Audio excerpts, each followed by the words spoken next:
Stop going back. So I've been reading Exodus lately. Hold on.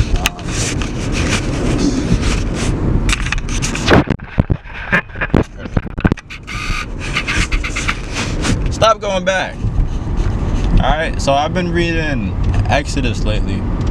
And, it's about how God led Moses to lead God's children out of captivity.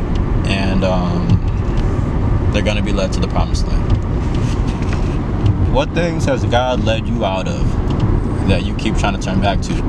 We look at God's people that Moses helped through God get out of captivity, and as they were wandering in the wilderness for some years, there were times where they were complaining and they were like, "Yo, it was better in Egypt. It was better while we were enslaved. It was better while we were in bondage." You know what I'm saying? And then God brought them to the promised land. Then after some time, God brought them to the promised land. Then after some time, God brought them to the promised land. What things has God brought you from? That because you're in this season of still, you're in this season of waiting. You want to go back. You're in this season that doesn't seem so exciting. You want to go back to what God delivered you from. You want to go back to the chains. You want to go back to the bondage, right? When God is saying on the other side of this, there's a season that let's break down the waiting season. The waiting season isn't really a waiting season. It's a season of preparation, right? People think that because you're in the waiting season, let's bring this to relationships. You're waiting for your partner. That doesn't mean sit at the door, wait for the partner to arrive. Wait, that's not, it's like it's a package coming in the mail. That's not how we do it. In this season of waiting, you're preparing. You're following Christ. You're maturing in Christ. You're becoming the person that can actually handle being a husband or wife. You get what I'm saying? So in this season of what seems like stillness, things might not be all that exciting. Things you think you were having more fun before you knew God. Think about the pain that you were going through when you didn't know God. Our youth pastor brought this up the other day.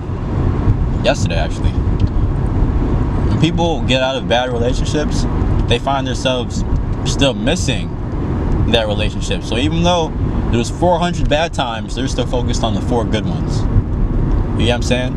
So even though there was times when you were living enslaved, literally enslaved to your sin, living captive to your sin.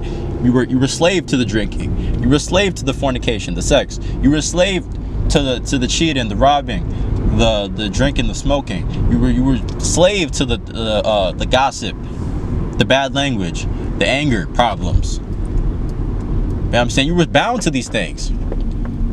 And now that you're living for Christ, now that He's called you to higher, because sometimes it might not seem as exciting, because you might be in moments where, God might have you just to be still. Now you're feeling like, if only I could just do that. There's times when people might piss you off, and you're like, yo, if you knew before Christ, I would have punched you in your neck. Why? What spirit are you operating at? You know what I'm saying? God has called you to higher, so don't stop. We got to stop itching to go backwards. You know what I'm saying? And that doesn't mean there's not going to be temptations, but in temptations, don't sin. Remember what God has called you from. Know that God has called you for better. You know what I'm saying?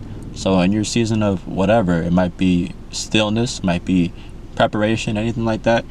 You might be feeling a little lonely, like, oh, back before I knew Christ, when I had 15 boyfriends, 15 girlfriends, things was going a lot better. When I kept having pregnancy scares every 2 weeks.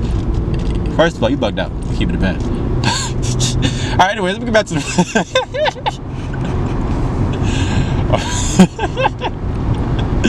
I don't know if I'll cut that out.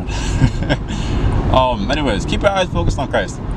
The one who loves you, the one that has you. You know what I mean? Cause the more you start maturing in Christ, the more your want for the things of the world they're gonna fall off.